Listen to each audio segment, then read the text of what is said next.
किसान हमारा अन्नदाता है और प्रजातंत्र में हर एक व्यक्ति को अपनी बात कहने का मांगने का अधिकार है। और मैं मानता हूं कि किसानों के लिए जो प्रधानमंत्री नरेंद्र मोदी ने किया, आज से पहले किसी देश के प्रधानमंत्री ने ऐसी शुरुआत नहीं की। पानीपत में सरकार के द्वारा रोजगार मेले का आयोजन किया गया। इस मौके पर कैबिनेट मिनिस्टर कृष्णलाल पंवार ने सैकड़ों युवक और युवतियों को गैर सरकारी संस्थानों में नियुक्ति पत्र देकर खुशी जाहिर की है। हमारे देश सरकार के अधिकारी और कंपनियों के भिवानी जिले के एक छोटे से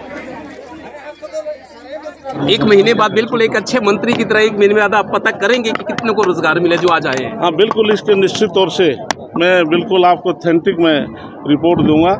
और हमने शुरुआत की है, शुरुआत बहुत अच्छी की है। अब से पहले इस प्रकार के शुरुआत नहीं की गई थी।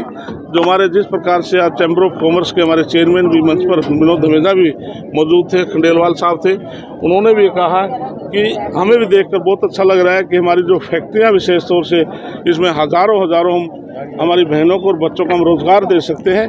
क्योंकि सरकार जो सरकारी नौकरियों के साथ, क्योंकि आज युवा हैं, जो हमारी बहनें हैं, बच्चे हैं, उनको अपने हाथ से काम करने का हुनर मिले, उसके लिए हमारा उनको ट्रेनिंग दे करके हम इस प्रकार की फैक्ट्रीज में, संस्थाओं में हम काम देने का काम करें। मुख्यमंत्री और प्रधानमंत्री पानीपत में दोनों कह के गए कि इस तीसरी बार में 3 गुना काम करके दिखाएंगे। हाँ, वो तेजी नजर आएगी सरकार में। इसमें बिल्कुल निश्चित तौर से प्रधानमंत्री 2015 में जब पानीपत में बेटी बचाओ बेटी पढ़ाओ का अभियान देकर गए थे, उसमें सफलता हासिल की थी।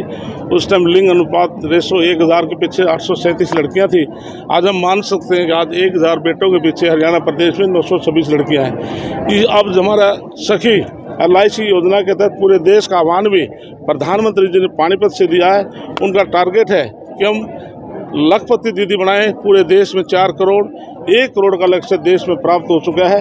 और हरियाणा सरकार का भी लक्ष्य है कि हम 3 लाख लखपति दीदी बनाएंगे।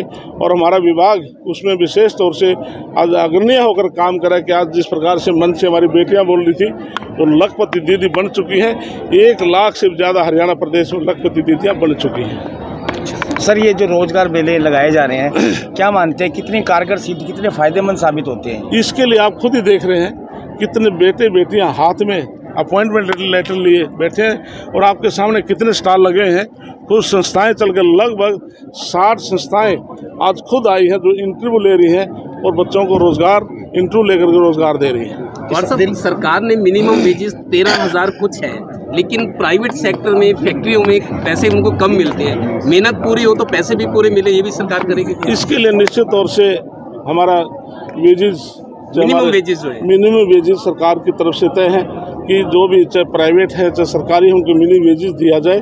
तो इस प्रकार से हमारे जो इंडस्ट्रीज़ के लोग हैं और निश्चित तौर से उनसे भी हम अपील यही करेंगे, जो मेहनत करके मजदूर है या जो कारीगर आपके काम करता है उसको प्रॉपर उसका मेहनत का पैसा दिया जाए। वहीं किसानों के ट्रैक्टर मार्च को लेकर कैबिनेट मिनिस्टर कृष्णलाल पंवार ने कहा है कि हरियाणा के अंदर सबसे अधिक MSP देने का काम हरियाणा सरकार ने किया है। हरियाणा के अंदर नायब सिंह सैनी सरकार ने 24 फसलों पर MSP देने का काम किया है। साथ ही केंद्र की सरकार, मोदी सरकार किसानों के हित में काम कर रही है। इसके लिए किसान हमारा अन्नदाता है और प्रजातंत्र में हर एक व्यक्ति को अपनी बात कहने का मांगने का अधिकार है। और मैं मानता हूं कि किसानों के लिए जो प्रधानमंत्री नरेंद्र मोदी ने किया, आज से पहले किसी देश के प्रधानमंत्री ने ऐसी शुरुआत नहीं की।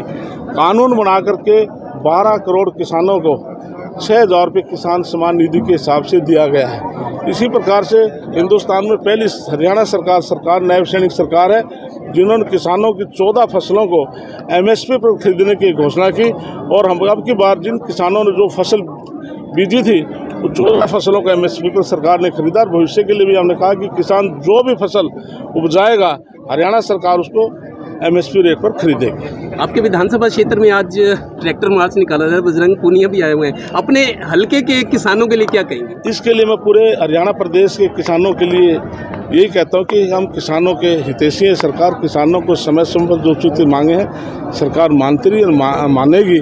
इसलिए हम किसान भाइयों से भी अपील करेंगे, किसान और सरकार मिल कर के हम जो हमारा जो प्रदेश है और देश है, क्योंकि किसान ही हमारा अन्नदाता है, इसलिए किसान को जितनी सहूलतें दी जाएंगी उससे आगे बढ़ पाएंगे। जिस पर नायब सैनी ने अभी अनाउंस किया है कि हरियाणा प्रदेश का कोई किसान उसका ट्यूबवेल कोई बोर बैठ जाता था, वो शिफ्ट करता था, उसको अलग खर्च देना पड़ता था, अब नहीं देना पड़ेगा। किसी किसान का खेत का ट्रांसफार्मर जल जाता था तो 20% उसने कॉस्ट देनी पड़ती थी, अब नहीं देनी पड़ेगी।